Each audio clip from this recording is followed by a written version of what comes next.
نحمده ونصلي على رسوله الكريم اما بعد فاعوذ بالله من الشيطان الرجيم بسم الله الرحمن الرحيم رب اشرح لي صدري ويسر لي امري واحلل عقدة من لساني يفقهوا قولي. سورۃ الفجر میں آتا ہے والفجر وليال عشر والشفع والوتر واللیل اذا یسر هل في ذلك قسم لذی حجر. قسم ہے فجر کی اور 10 راتوں کی اور جفت اور طاق کی اور رات کی جب وہ چلتی ہے، یقیناً اس میں عقل والے کے لیے بڑی قسم ہے. ابن عباس، ابن زبیر، مجاہد اور ان کے علاوہ بہت سے اگلے پچھلے اسکالرز نے یہی بات کہی ہے کہ ان 10 راتوں سے مراد ذوالحجہ کی پہلی 10 راتیں ہیں. ذوالحجہ کی 2 فضیلتیں ہیں بڑی. ایک یہ کہ حج کا مہینہ ہے، جیسے رمضان روزے رکھنے کا مہینہ ہے تو ذوالحج کیا ہے؟ حج کا مہینہ. اور دوسرا یہ کہ حرمت والا مہینہ ہے. رمضان کی فضیلت یہ تھی کہ اس میں قرآن نازل ہوا تھا اور اس میں روزے رکھتے ہیں، اور یہاں پر حج اور حرمت والے مہینے کتنے ہیں؟ کل 4 مہینے ہیں، رجب، ذیقعدہ، ذوالحجہ اور محرم. اور حج کے مہینے کون سے؟ شوال، ذیقعدہ، ذوالحجہ کے 10 دن. اس مہینے کی جو فضیلت ہے اس میں خاص طور پر اس کے جو 10 دن ہیں یہ افضل ایام الدنیا ہے، دنیا کے افضل ترین دن، سب سے بہترین دن. رسول اللہ صلی اللہ علیہ وسلم نے فرمایا دنیا کے دنوں میں افضل ترین دن 10 دن یعنی 10 ذوالحجہ کے دن ہے. کوئی دن اللہ کے ہاں ان 10 دنوں سے زیادہ عظمت والا نہیں. ان کی عظمت کو محسوس کیجیے، سمجھیے، ان کو عام دنوں کی طرح ہم نے نہیں گزارنا. حدیث میں آتا ہے کوئی دن اللہ کے ہاں ان 10 دنوں سے زیادہ عظمت والا نہیں، اور نہ ہی کسی دن کا عمل اللہ تعالیٰ کو ان 10 دنوں کے عمل سے زیادہ محبوب ہے. پس تم ان 10 دنوں میں کثرت سے لا الہ الا اللہ، اللہ اکبر اور الحمدللہ کہو. تو ان دنوں میں کرنے والا افضل ترین کام کیا ہے؟ یہ تسبیحات زیادہ سے زیادہ، تحلیل، تکبیر، تحمید. ابن عباس کہتے ہیں کہ رسول اللہ صلی اللہ علیہ وسلم نے فرمایا اللہ تعالیٰ کو کوئی نیک عمل کسی دن میں اتنا پسندیدہ نہیں جتنا ان دنوں میں پسندیدہ اور محبوب ہوتا ہے، یعنی 10 ذوالحجہ. صحابہ نے کہا اللہ کے رسول کیا جہاد فی سبیل اللہ بھی نہیں؟ آپ نے فرمایا نہیں، جہاد فی سبیل اللہ بھی نہیں، مگر جو کوئی شخص اپنی جان اور مال لے کر نکلا ہو پھر کچھ واپس نہ لایا ہو.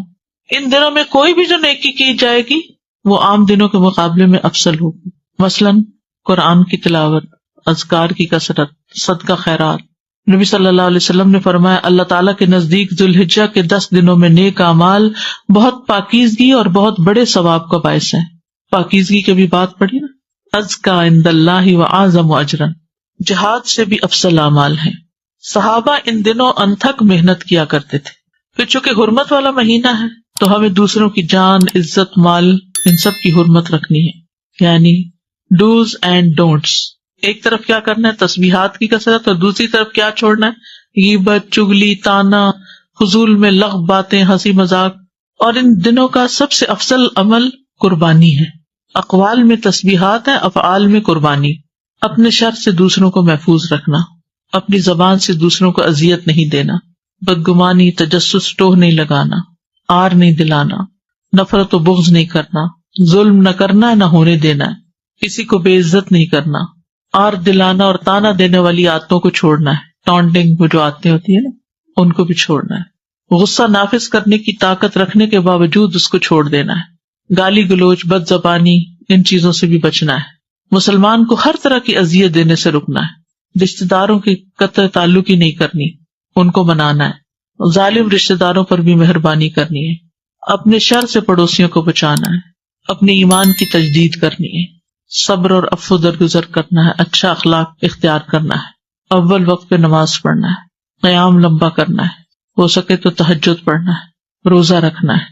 حج کے لیے تو چلے گئے ہیں لوگ، ہو سکے تو حج کرنا ہے. مالی صدقات میں اپنے اہل و عیال کی ضروریات پوری کرنا. ناراض رشتہ دار کو تحفہ دینا.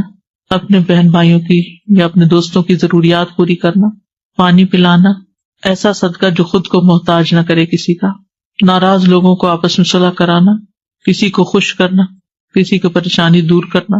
پھر اپنے نفس اور خواہش سے جہاد کرنا. لوگوں کو اپنی برائی سے محفوظ رکھنا.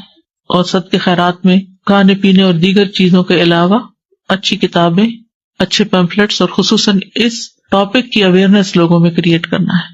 قرآن کی تلاوت میں عام روٹین سے زیادہ پڑھنا، اس کو انکریز کرنا ہے. اللہ سبحانہ وتعالیٰ ہمیں عمل کی توفیق عطا فرمائے. پیمفلیٹ نکال لیجیے، ہم اسی میں سے پڑھیں گے تاکہ پھر یہ باتیں ہمیں یاد بھی رہیں. عشرہ ذی الحجہ، عید الاضحیٰ اور قربانی. فضائل عشرہ ذی الحجہ. رمضان المبارک کے بعد ذی الحجہ کا مہینہ اسلامی مہینوں میں نہایت اہمیت کا حامل ہے. یہ مہینہ حرمت والے مہینوں میں سے ایک ہے. ذی الحجہ کا پہلا عشرہ نیکیوں اور اجر و ثواب کے اعتبار سے عام دنوں کے مقابلے میں بہت اہم ہے، جس کی فضیلت قرآن کریم اور احادیث سے ثابت ہے. قرآن مجید میں اللہ سبحانہ تعالیٰ نے ان دنوں کی قسم کھائی ہے. والفجر ولیال عشر، قسم ہے فجر کی اور 10 راتوں کی. اکثر مفسرین کے نزدیک لیال عشر سے مراد ذی الحجہ کی ابتدائی 10 راتیں ہیں. یہ ہم جانتے ہیں کہ اللہ سبحانہ تعالیٰ نے اس کائنات کے اندر بعض چیزوں کو بعض پر فضیلت دی ہے. انسانوں میں سے سب سے زیادہ فضیلت کس کی ہے؟ انبیاء کی، اور پھر انبیاء میں سے محمد صلی اللہ علیہ وسلم کی. راتوں میں سے کس رات کی فضیلت زیادہ ہے؟ آخری 10 راتوں کی اور اس میں سے لیلۃ القدر کی. مہینوں میں سے سب سے زیادہ فضیلت کس کی ہے؟ رمضان المبارک کی. دنوں میں سب سے زیادہ فضیلت کس کی ہے؟ ہر ہفتے میں جمعہ کی، اور سال میں ذی الحج کے 10 دنوں کی. یعنی راتوں میں رمضان کی راتیں افضل ہیں ذی الحج کی راتوں سے، لیکن ذی الحج کے دن رمضان کے دنوں سے زیادہ افضل ہیں. تو یہ بہت اہم عشرہ ہے، اس لیے اس کو بڑے دھیان سے گزارنا ہے اور نیکی کے کاموں میں زیادہ سے زیادہ وقت لگا کے اس کو گزارنا ہے. اور اس کی فضیلت جو ہے وہ قرآن مجید سے بھی ثابت ہے. اللہ نے ان راتوں کی قسم کھائی ہے. اللہ سبحانہ و تعالیٰ جب کسی چیز کی قسم کھاتے ہیں تو اس کو ایک طرح سے گواہ بناتے ہیں. اس چیز کی ایک اہمیت ہوتی، اس کے کچھ فائدے ہوتے ہیں. کن کن چیزوں کی اللہ تعالیٰ نے قسم کھائی ہے قرآن مجید میں؟ والشمس وضحاها، سورج اور اس کی دھوپ کی، اور والقمر اذا تلاها، چاند کی قسم کھائی ہے، اور والتین والزیتون، اور والطور والضحا والعصر واللیل والفجر. تو سب سے زیادہ تو یوں لگتا ہے جیسے اوقات کی قسم کھائی، فجر، عصر، ضحا، پھر اسی طرح آسمان کی، والسماء وما بناها، فرشتوں میں سے، والنازعات غرقا، ہواؤں کی. تو یہ جو اللہ تعالیٰ کا قسم کھانا ہے، یہ متوجہ کرنا ہے کہ اس چیز کی طرف انسان دھیان کرے، اس میں غور کرے اور اس کے فائدوں کو تلاش کرے. یہ جو یہاں ان 10 راتوں کی قسم کھائی، والفجر ولیال عشر، تو ان 10 راتوں پر توجہ کرنے کی ضرورت ہے کہ کون سی 10 راتیں ہیں. اور راتیں کہہ کر مراد دن لیا گیا ہے، یہ بھی یاد رکھیے. عربی زبان میں دن رات سے شروع ہوتا ہے. جب ہم کیا دیکھتے ہیں؟ چاند دیکھتے ہیں. رمضان کب شروع ہوتا ہے؟ چاند دیکھنے سے. عید کب شروع ہوتی ہے؟ چاند دیکھنے سے. ٹھیک ہے. تو یسألونک عن الاہلہ قل ہی مواقیت للناس والحج، یہ آپ سے سوال کرتے ہیں چاند کے بارے میں کہ چاند کی جو مختلف حالتیں ہیں، کہہ دیجئے کہ یہ مواقیت للناس، لوگوں کو اوقات بتانے کے لیے، والحج، اور خصوصاً حج کے اوقات بتانے کے لیے. تو لیال سے مراد لٹرل میننگ تو اس کا رات ہے، لیکن اس میں دن بھی شامل ہے. جیسے ہم کہتے ہیں 10 دن ہو گئے ہیں اس کام کو شروع کیے ہوئے، تو اس کا کیا مطلب ہے؟ اونلی ڈیز یا نائٹ بھی؟ نائٹ بھی انکلوڈ ہے. ٹھیک ہے. تو جب رات کا لفظ بولا جاتا ہے تو دن اس میں شامل ہے. تو یہ 10 دن جو ہیں یہ نیکیوں اور اجر و ثواب کے اعتبار سے عام دنوں کے مقابلے میں بہت اہم ہے. پورے سال کے دنوں میں آپ کو وہ فضیلت نیک اعمال کی نہیں ملے گی جو ان 10 دنوں میں ملے گی. لیکن ان 10 دنوں کا خاص عمل کیا ہے؟ اللہ تعالیٰ نے ان 10 دنوں میں اپنے ذکر کا خاص حکم دیا ہے. ارشاد فرمایا وَيَذْكُرُ اسْمَ اللَّهِ فِي أَيَّامٍ مَّعْلُومَاتٍ، سورۃ الحج آیت 28. اور معلوم دنوں میں اللہ تعالیٰ کا نام یاد کریں، یعنی اللہ کے نام کا ذکر کریں، ورد کریں. ابن عباس سے روایت ہے کہ ان معلوم دنوں سے مراد عشرہ ذی الحجہ کے 10 دن ہیں، اور ان 10 دنوں میں کیے جانے والے اعمال اللہ تعالیٰ کو دیگر دنوں کی نسبت زیادہ محبوب ہیں. ان 10 دنوں میں جو بھی نیکی کا کام آپ کریں گے، آپ اس کا اجر و ثواب زیادہ پائیں گے اور اللہ کی محبت کو پانے کا ذریعہ بن جائے گا. کل ہی کسی نے مجھے سوال کیا کہ ہم اللہ کی محبت کیسے پائیں؟ ان 10 دنوں میں زیادہ سے زیادہ نیکیاں کما کے اللہ کی محبت حاصل کریں. کیونکہ اللہ تعالیٰ کو یہ بہت پسند ہے کہ لوگ ان 10 دنوں میں اپنی عام روٹین سے ہٹ کر زیادہ نیک کاموں کی طرف متوجہ ہوں. تو اس عشرے کے اندر کیا خاص خصوصیت ہے؟ حج کا دن ہے، عرفہ کا دن ہے. پورے سال میں سے سب سے زیادہ بخشش عرفہ کے دن ہوتی ہے، حتیٰ کہ رمضان کی راتوں سے بھی بڑھ کر یہ دن جو ہے بخشش کا دن ہے. تو اس لیے انسان کو اس دن کی، یعنی اسی عشرے میں چونکہ آ رہا ہے تو اس دن کی اہمیت کو محسوس کرنا چاہیے اور دعا کرنی چاہیے اس دن خصوصاً کہ اللہ تعالیٰ ہمیں بھی جہنم سے آزاد کر دے. یعنی اس مہینے میں 10 دن تو اہم ہیں ہی، لیکن اس کا 11واں دن جو مینا میں گزارتے ہیں حاجی، ان کے لیے وہ دن بھی بڑا امپورٹنٹ ہے. ایام تشریق بھی اسی مہینے میں ہے، تو یہ بہت فضیلت والے دن ہیں. اور قربانی والا دن، اس میں ہم کیا کرتے ہیں؟ قربانی کرتے ہیں. اب دیکھیں کہ رمضان میں ہم ایک ہی کام کر رہے ہوتے ہیں نا، روزے رکھ رہے ہوتے ہیں یا قرآن مجید تراویح رات کو پڑھ رہے ہوتے ہیں، ایوری ڈے تقریباً سیم عمل ہو رہا ہوتا ہے. لیکن عشرہ ذی الحج میں ملٹیپل کام کر رہے ہوتے ہیں جن میں قربانی بھی ہے، جان کا صدقہ بھی ہے، اور روزہ بھی ہے عرفہ کے دن کا، یا پھر حج کرنا ہے عرفہ کے دن، یا پھر یہ تکبیرات خصوصی طور پر پڑھنی ہے جو خود بتائی گئی. یعنی یہ سارے اعمال بتائے گئے کہ ان دنوں میں کیے جائیں، عشرہ ذی الحجہ میں کرنے کے کام. اور پھر ان 10 دنوں میں کوئی عمل اس عمل سے زیادہ محبوب نہیں، اور وہ کیا ہے؟ لا الہ الا اللہ اور اللہ اکبر اور الحمدللہ پڑھنا. اس لیے ان دونوں طرح کی تکبیرات کو صحابہ جو ہیں وہ پڑھا کرتے تھے، اور یہ اجر عظیم پانے کے بہترین مواقع ہیں. صحابہ کرام سخت محنت کیا کرتے تھے. سعید بن جبیر ذی الحجہ کے 10 دن داخل ہونے کے بعد عبادت میں بہت زیادہ کوشش کرتے، اتنی کہ ان کی ہمت نہ ہوتی جس پر، یعنی کہ اپنی ہمت سے بڑھ کے ان دنوں میں اپنے آپ کو تھکایا کرتے تھے. آپ کے پاس یہ دوسرا پیمفلٹ بھی ہے بلو کلر کا، ہے نا؟ اس میں آپ دیکھیے کہ پیچھے کی طرف یہ تکبیرات لکھی ہوئی. آپ یہ کر سکتے ہیں، گھر لے جا کر اس کو اپنے وارڈروب پہ یا اپنے ڈریسنگ ٹیبل پہ یا کسی بھی جگہ جہاں آپ کی نظر زیادہ پڑتی ہے وہاں اس کو چپکا دیں. اس کے علاوہ ایک اور کارڈ بھی آپ کو بک اسٹال سے مل جائے گا جس میں صرف تکبیرات لکھی ہوئی. دوسرا یہ کہ اس کا فائدہ یہ ہے اس بروشر کا کہ اس کے اندر کرنے کے کاموں کی ڈیٹیل دی ہوئی ہے جو آپ کو ریمائنڈر ہو سکتا ہے، آپ اس کو پڑھ سکتے ہیں. اگر آپ اس کو کھولیں اور کھول کے بھی لگا دیں تو یہ پوسٹر 10 دن لگا رہے تو آپ کو نیک نیک کاموں کی یاد دہانی ہوگی. آپ چاہیں تو اس کو کسٹمائز کر کے اپنے پرسنل مزید کوئی چیزیں اس میں لکھنا چاہیں جو اس میں نہیں لکھی ہوئی تو وہ بھی آپ لکھ سکتے ہیں. کیونکہ یعنی نماز، روزہ، قرآن مجید، ذکر اور دعا، صدقہ و خیرات، خدمت خلق، عید اور قربانی، متفرقات، یہ ساری چیزیں ان 10 دنوں میں جمع ہو سکتی ہیں. کیونکہ کسی بھی دن کیا ہوا عمل اللہ تعالیٰ کو ان 10 دنوں میں کیے ہوئے عمل سے زیادہ محبوب نہیں. دوسرا اہم کام جو ان دنوں میں کرنے کا ہے وہ ہے روزہ رکھنا. اب اس میں بہت جھگڑا ہوتا ہے کہ عرفہ کا دن یہاں کا ہو یا وہاں کا ہو. تو اصل حکم تو جہاں آپ رہتے ہیں اسی کی تاریخ کو دیکھا جائے گا، ورنہ اگر آپ کسی اور جگہ کے مطابق عرفہ مناتے ہیں تو اگلا دن پھر عید کا بھی کریے، پھر وقفہ دے کے تو عید نہیں ہوتی. لیکن اگر آپ کے دل میں پھر بھی اطمینان نہیں تو 2 دن روزہ رکھ لیجیے، ایک عرفہ کے میدان والے دن کا عرفہ کا دن اور ایک یہاں کا عرفہ کا دن. تو انشاءاللہ تعالی اللہ سبحانہ وتعالی قبول فرمائے، اور بہت ہی برکت والا روزہ ہے. یعنی آپ دیکھیے کہ رمضان کے روزے سے بھی برکت والا ہو گیا کہ یہ روزہ 2 سال کے گناہوں کی معافی کا ذریعہ بنے گا. اور ویسے بھی روزے کا ثواب کیا ہے کہ انسان کے چہرے کو 70 سال دور جہنم کی آگ سے کر دیتا ہے ایک روزہ. یعنی ایک روزہ آپ رکھتے ہیں تو آپ جہنم سے 70 سال دور ہو جاتے ہیں، اور پھر اگر دوسرا رکھتے ہیں تو 70 اور جمع کر لیں اور پھر اور کر لیں اور پھر اور کر لیں. تو روزے جو ہیں، جس کسی کو ہیل فائر سے ڈر لگتا ہو اور خوف آتا ہو تو چاہیے کہ پھر روزے رکھا کرے. اور خصوصاً جن کو اللہ نے صحت دی ہے، جوانی دی ہے، وہ ضرور کوشش کریں. یعنی جب انسان کے اوپر ضعیفی آ جاتی ہے، بزرگی، تو پھر ذرا مشکل ہو جاتا ہے. اور اگر دن لمبے ہو، میری والدہ 78 ایئرس کی تھیں اور جس مہینے میں فوت ہوئی ہیں اس مہینے کے بھی 3 روزے انہوں نے، جیسے یہاں اس حدیث میں ہے کہ ایام 20 کے روزے، وہ اس مہینے کی انہوں نے رکھے، بلکہ اس ڈر سے کہ کہیں شروع نہ ہو گیا، انہیں پتہ نہیں چلا تو 1 دن پہلے بھی روزہ رکھ لیا.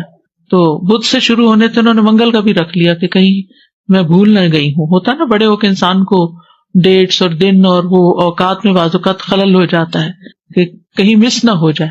تو ہمیں بہت زیادہ اپنے طور پہ کوشش کرنی چاہیے. پھر اگر بیمار ہیں آپ, کسی وجہ سے ہمت نہیں ہے, تو اللہ تعالیٰ جانتا ہے کہ آپ کی نیت کیا ہے. لیکن پہلے سے اگر نیت ہو نہیں میرے لیے تو بڑا ہی مشکل کام ہے, میں نہیں کر سکتا, تو پھر واقعی مشکل ہو جاتا ہے. ہوتا یہ ہے کہ جس طرح آپ سوچنے لگتے ہیں نا, چیزیں ویسے ہی ہونے بھی لگ جاتی ہیں. ہر چیز کی ایک فریکوینسی ہوتی ہے اور ایک آپ کے دماغ کی فریکوینسی. تو یہ ایک فریکوینسی دوسری سے جب ملتی تو پھر وہ ویسے ہی چیزیں نظر آنے لگتی ہیں اور ویسے ہی ہونے لگتی ہیں. تو اب آپ دیکھ رہے ہیں کہ یہ جو دن ہے حرمت والے اور فضیلت والے, ان میں عید بھی آ جاتی ہے, اور اس اعتبار سے بھی اس کی اہمیت ہے. ویسے تو ذو الحج کے مہینے کی فضیلت دو اہم اعتبار سے ہے. ایک یہ کہ اس میں حج ہوتا ہے, اور دوسرا یہ کہ وہ حرمت والا مہینہ ہے جن میں جان, عزت اور مال کی حرمت کا پاس رکھنا چاہیے.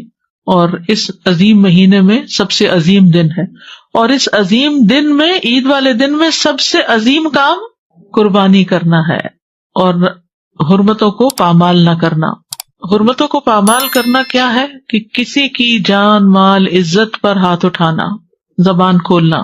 حسن رضی اللہ عنہ نبی صلی اللہ علیہ وسلم کے اس قول کہ صبح آدمی ایمان والا ہوگا اور شام کو کافر, یا شام کو ایمان والا ہوگا اور صبح کافر, کے متعلق بیان فرماتے تھے کہ صبح کو اپنے بھائی کی جان, مال اور عزت کو اپنے اوپر حرام سمجھے گا, لیکن شام کو حلال سمجھنے لگے گا, اور اسی طرح شام کو حرام سمجھتا ہوگا اور صبح اس کو حلال کر لے گا. یعنی وہ اس حدیث کا مفہوم یہ بیان کیا کرتے تھے کہ ایک شخص ایمان میں ہے, دوسروں کے بارے میں اچھا گمان رکھتا ہے, شام تک موڈ ہی بدل گیا اور غیبت شروع کر دی یا کوئی الزامات دینے شروع کر دیے.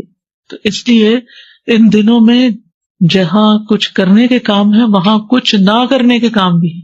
جیسے کل میں نے عرض کیا تھا نا کہ دین مکمل نہیں ہوتا جب تک کہ ہمارے اعمال میں سے کچھ عمل آئے نہ اور کچھ عمل نکلے نہ. ہم بعض اوقات کرنے والے کام تو بہت سے کرتے رہتے ہیں اور نہ کرنے والے کام چھوڑتے نہیں ہیں, جن میں خصوصی طور پر حرمتوں کو پامال کرنا, کسی کی جان, مال, عزت, آبرو. رسول اللہ صلی اللہ علیہ وسلم نے فرمایا ایک مسلمان کی ہر چیز دوسرے مسلمان پہ حرام ہے, اس کا خون, اس کا مال, اس کی عزت و آبرو. اپنے ہر قسم کے شر سے دوسروں کو محفوظ رکھنا چاہیے. نبی صلی اللہ علیہ وسلم نے فرمایا تم میں سب سے بہتر وہ ہے جس سے خیر کی امید ہو. یعنی جب وہ سامنے سے آ رہا ہو تو آپ کہیں کوئی اچھی بات ہی کرے گا, اس کے منہ سے اچھی بات نکلے گی, یہ مجھے ذلیل نہیں کرے گا, یہ میرے ساتھ بدتمیزی نہیں کرے گا, یہ مجھے کوئی ٹانٹ نہیں کرے گا, یہ میرے پہ کوئی چڑھائی نہیں کرے گا, خیر ہی ہوگی اس سے. تو آپ سوچئے کہ ہماری پرسپشن کیا ہے جب ہم کسی سے ملتے ہیں یا دور سے آ رہے ہوتے ہیں تو لوگ ہمیں دیکھ کے کیا فیل کرتے ہیں, اچھا فیل کرتے ہیں یا they get scared کہ پتہ نہیں ابھی کیا ہونے والا ہے, کیا کرے گا, کون سی بات مجھے پرانی یاد کرا دے گا اور کہاں سے تانا دے دے گا.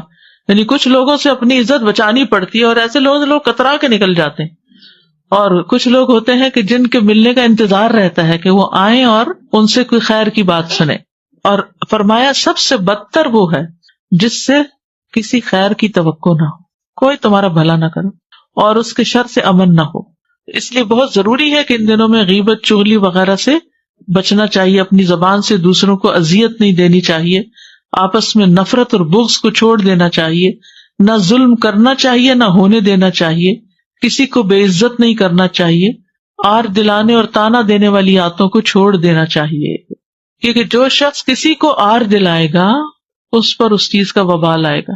ٹھیک ہے, رسول اللہ صلی اللہ علیہ وسلم نے فرمایا اگر کوئی آدمی تمہارے کسی برے فعل پر جسے وہ جانتا ہے تمہیں آر دلائے تو تم اس عیب کو جسے تم جانتے ہو اسے تانا مت دینا. یعنی کسی نے تمہیں تانا دے دیا ہے تو بدلہ لینے کے لیے تانا نہ دینا, کیونکہ اس چیز کا وبال اس پر ہوگا جو اس نے کی ہے. تو یہ بہت اہم چیز ہے. بالکل جیسے حج کے دنوں میں کیا حکم ہے کہ فلا رفث ولا فسوق ولا جدال فی الحج, کہ گناہ کے کام نہیں, جھگڑا نہیں, بے حیائی کے کام نہیں. پھر گالی گلوچ اور بد زبانی سے انسان کو بچنا چاہیے, ہر قسم کی اذیت سے دور رہنا چاہیے. یعنی جیسے سب کے سامنے تھوک دینا, گلی بازار پہ کوڑا پھینکنا, پیشاب کر دینا کسی کے سامنے, اس طرح کی جو بھی چیزیں دوسروں کو اذیت دینے والی ہیں پھر اسی طرح قطع رحمی کے وبال سے بچنا چاہیے، کیونکہ قطع رحمی کرنے والے کے اعمال قبول نہیں ہوتے، اور جو رشتوں کو کاٹ کے رکھتا ہے یا جھوٹی قسم اٹھاتا ہے وہ مرنے سے پہلے اس کا وبال دیکھ کر رہے گا۔ ظالم رشتہ داروں پر بھی مہربانی کرنی چاہیے، خادموں پر زیادتی سے بچنا چاہیے، پڑوسیوں کو شر سے بچانا چاہیے۔ عید کے دن 2 رکعتیں بس جلدی سے پڑھ کے فوراً لوگ کھڑے ہونے لگتے ہیں، یا تو واپس جانے لگتے ہیں یا پھر ایک دوسرے سے گلے ملنے لگتے ہیں، امام صاحب بول رہے ہیں، پرواہ ہی نہیں ہے۔ تو جتنی نماز امپورٹنٹ ہے ایسے ہی یہ نماز کا حصہ ہے، یہ خطبہ بھی سننا لازم ہے۔ تو اس وقت خاموشی ہونی چاہیے، جیسے جمعے کے خطبے میں خاموشی ہوتی ہے، پورے ادب، احترام اور وقار کے ساتھ۔ ہوتا یہ ہے کہ بعض اوقات ہم لیٹ پہنچتے ہیں، اسی لیے یہاں یہ بھی لکھا گیا جلدی پہنچے۔ لیٹ پہنچتے ہیں، راستے میں بیٹھ جاتے ہیں یا گاڑی ڈبل پارکنگ کر کے آ جاتے ہیں، تو پھر جلد بازی ہوتی ہے کہ بس سلام پھیریں اور فوراً نکلیں، یا پھر کام پہ جانے کی جلدی ہوتی ہے، تو یہ ان آداب کے خلاف ہے بات، تو اس پر توجہ کرنی چاہیے۔ عید کی خوشی میں سرشار ہوتے ہیں اور سرشاری میں سب کچھ بھول جاتے ہیں، ادب آداب ہی بھول جاتے ہیں کہ کیا کرنا چاہیے کیا نہیں، کیونکہ جس سے مل رہے ہیں اس قدر ایکسائٹیڈ ہیں، گلے مل کر جھولتے رہتے ہیں، اور یہ بھول جاتے ہیں کہ پیچھے کوئی لوگ بھی کھڑے، اور بعض اوقات لمبی لائنیں کھڑی ہو جاتی ہیں ہمارے پیچھے، اور ہم عین دروازے کے بیچ میں کھڑے ہو کر اپنی لمبی چوڑی باتیں اور دن بھر کا پروگرام شیئر کرنے لگتے ہیں کہ آج کہاں جانا ہے۔ تقبل اللہ منا و منکم، اللہ تعالی ہم سے اور آپ سے عبادت قبول فرمائے۔ نماز عید کے لیے ایک راستے سے جانا اور دوسرے سے واپس آنا، ہلکے پھلکے کھیلوں اور اشعار کے ذریعے خوشی منانا۔ جی، بچوں کے ساتھ یعنی خاص طور پر کچھ نہ کچھ ایسا پروگرام رکھا جائے کہ جس سے انہیں محسوس ہو کہ آج خوشی کا دن ہے۔ قربانی جو ہے نا، یہ اللہ کا قرب حاصل کرنے کے لیے کی جاتی ہے۔ لوگ اس میں بڑی لمبی چوڑی بحثیں کرتے ہیں، جس کے پاس 7.5 تولے سونا ہو اس پر قربانی واجب ہے، اور جس کی جاب اتنے پیسوں کی ہو وہ قربانی کرے گا۔ تو اصل بات یہ ہے کہ قربانی اللہ کے قرب کے لیے ہوتی ہے، کہ ہم اللہ کے قریب ہوں، اور اللہ کی محبت میں کی جاتی ہے، شکرانے کے طور پر ادا کی جاتی ہے کہ اللہ نے ہمیں نعمتیں دی ہیں، ہم دوسروں کو بھی نعمتوں میں شریک کریں۔ تو اس میں لمبی چوڑی مین میخ نہیں نکالنی چاہیے، اور اگر آپ کے اندر وسعت ہے تو قربانی کر لیں، کیونکہ اصل چیز ہے وسعت، کہ آپ اپنے اخراجات پورے کرنے کے قابل ہیں، اور اگر ایک قربانی بھی سب گھر والوں کی طرف سے ہو جائے تو کافی ہوتی ہے۔ قربانی کے بعض اوقات لوگ عجیب و غریب مقاصد بنا لیتے ہیں، دوسروں کو شو آف کرنا، دکھاوا کرنا، اور تفاخر اور مہنگے مہنگے جانور خریدنا، تو یہ کوئی دکھاوے کا موقع نہیں ہے، بلکہ خالصتاً اللہ کو راضی کرنے کے لیے قربانی کرنی چاہیے۔ فَصَلِّ لِرَبِّكَ وَانْحَرْ، یعنی اللہ کو نہ خون پہنچے گا نہ گوشت پہنچے گا، خون زمین میں گر جائے گا اور گوشت ہم کھا لیں گے۔ وہاں کیا جائے گا؟ دلوں کا تقویٰ۔ تقویٰ میں کیا ہے؟ اللہ سے محبت کتنی، اللہ کا خوف کتنا ہے۔ یعنی اس قربانی کی عید کے بعد ہمارے تقویٰ میں کیا اضافہ ہوا، یہ ہے سوال۔ قرب میں کتنا اضافہ ہوا اور تقویٰ میں کتنا اضافہ ہوا، ہم سب کو اپنے آپ سے پوچھنا ہے کہ عشر ذی الحج کے بعد ہماری کیفیات کیا ہیں، اور اگر پہلے حال سے بھی گئے ہیں صرف پکنک بنا کے اور باربیکیو کر کے ادم شور ہنگامہ، تو پھر ہم نے اصل مقصد تو کھو دیا۔ تو اس لیے آپ کو یہ جو گفٹ دیا گیا ہے، تو جب کسی کو گفٹ دیا جائے تو اس کو کیا کرنا چاہیے؟ اس کو استعمال بھی کرنا چاہیے اور واپس بھی کرنا چاہیے۔ جی، اذا حییتم بتحیۃ فحیوا باحسن منھا وردوھا، تو جنہوں نے آپ کو گفٹ دیا ہے، جنہوں نے بھی دیا ہے، وہ چاہتے ہیں کہ آپ ان کے ثواب میں اضافہ کرتے ہوئے اس کو کسی کے ساتھ شیئر کریں، گھر والوں کے ساتھ اس کو شیئر کریں۔ آپ یہ بھی کر سکتے ہیں کہ گھر والوں کو اکٹھے بٹھا کے تھوڑا تھوڑا انہیں سے ریڈ کروا لیں، اگر اردو آتی نہیں آتی تو خود ان کو پڑھ کے سنا دیں، یا اس کا انگلش بھی ہے وہ ان کو سنا دیں۔ اس کا فائدہ کیا ہوگا کہ سب کو ریمائنڈر ہو جائے۔ یہ میں نے خود تیار کروایا تھا، اس پہ ریسرچ کی تھی، سب کچھ کیا تھا، لیکن خود مجھے ذاتی طور پر ہر سال اس کو پڑھنے کی ضرورت محسوس ہوتی ہے، کیونکہ علم پرانا ہو جاتا ہے، بھول جاتی ہیں باتیں، روح نہیں زندہ رہتی، وہ چیزیں نیچے ہی دب جاتی ہیں، پھر ان کو نکال کے فریش کرنا پڑتا ہے۔ تو اس علم کو زندہ کرنے کی ضرورت ہے، کسی نہ کسی کے ساتھ ضرور شیئر کریں، چاہے لکھ کے کریں، بول کے کریں، پوسٹ کر کے کریں، دے کے اور مزید لے کے بانٹ کے، یعنی کچھ نہ کچھ اس میں حصہ ڈالیں، ٹھیک ہے۔ اور اگر آپ ساری کائنات پر غور کریں تو ہر چیز کچھ نہ کچھ قربانی کرتی ہے۔ اب جیسے ایک درخت ہے، کتنی تکلیفیں اٹھا کے وہ سردی گرمی میں کھڑا رہتا ہے، پھلوں کا بوجھ اٹھاتا ہے، لیکن وہ پھل سارے خود کھا جاتا ہے۔ کون کھاتا ہے وہ پھل؟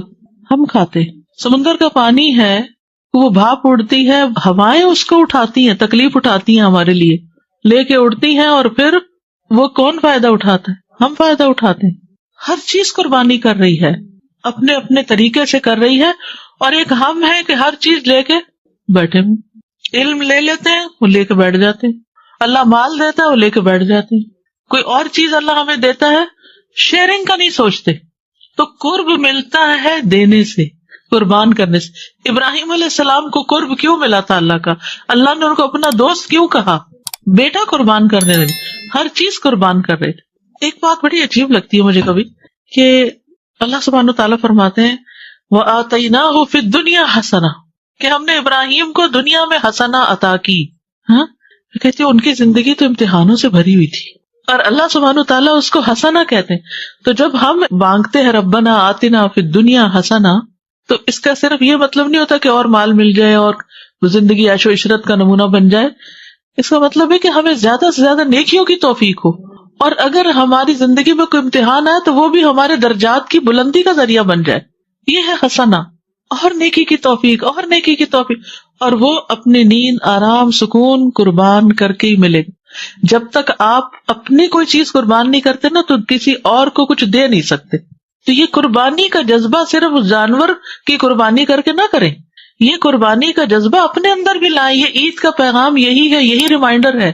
اپنے اندر بھی قربانی کا جذبہ لائیں کہ دوسروں کی خاطر کبھی کسی کے لیے اپنی نیند قربان کر لینا، اور کبھی کسی کے لیے اپنی بھوک، اور کبھی کسی کے لیے اپنا مال، اور کبھی جان، اور کبھی اوقات، یعنی کچھ نہ کچھ دینے والے بنے. دیکھیں اللہ اور ہمارے درمیان یہ دنیا حائل ہے. جتنا جتنا ہم اس کو اللہ کی خاطر نکالتے جائیں گے، یعنی اللہ کی خاطر استعمال کریں، ہم اللہ کے قریب ہوتے جائیں گے. اور یہ ہمیں فزیکلی ایک ایکٹیویٹی کرائی گئی، جانور ذبح کرو اور دیکھو اللہ نے اس کو پیدا کیا تمہارے لیے، کیسے وہ اپنی جان دے رہا ہے. تم اس کی تو جان لے رہے ہو، اپنی بھی کبھی دینے کی سوچی؟ یہ تو ایک ریچول ہے، اللہ کا حکم ہے. جی اہمیت یا قربانی، کہ یہ صرف ہمیں حکم نہیں دیا گیا، ہر امت کو اس کا حکم تھا، ہر دور میں اس کا حکم رہا. سب شریعتوں میں قربانی رہی ہے. کہ پوچھے یہ قربانی ہم کیوں کرتے ہیں؟ فرمایا تمہارے باپ ابراہیم کی سنت ہے، یعنی انہوں نے اپنے بیٹے کی قربانی کرنے سے بھی دریغ نہیں کیا، تو ہم ان کی پیروی میں کم از کم ایک جانور تو قربان کریں. اگر ایک گھر میں ایک قربانی ہوتی ہے تو کافی ہے. اگر وہ سب اپنی اپنی کرنا چاہے تو بھی ٹھیک ہے، اور اگر ایک سب کی طرف سے ہونا چاہے تو وہ بھی ٹھیک ہے، سب کی ہو جائے گی. یعنی دیکھیں اصل میں کیا بات ہے کہ استطاعت پر ہے، کیونکہ نبی صلی اللہ علیہ وسلم نے 2 بھی کیا، 1 بکری بھی کی، ازواج کی طرف سے گائے بھی کی، 100 اونٹ بھی کیے. تو اصل جو مقصد ہے نا قربانی کا وہ ہے قرب. کہ ہو سکتا ہے 1 سال آپ کی حیثیت ہو، ہر بچہ کما رہا ہے، اپنی اپنی کر سکتا ہے، اور 1 سال جاب نہیں ہے تو اگر ماں باپ کر رہے ہیں سب کی طرف سے تو وہ بھی کافی ہے.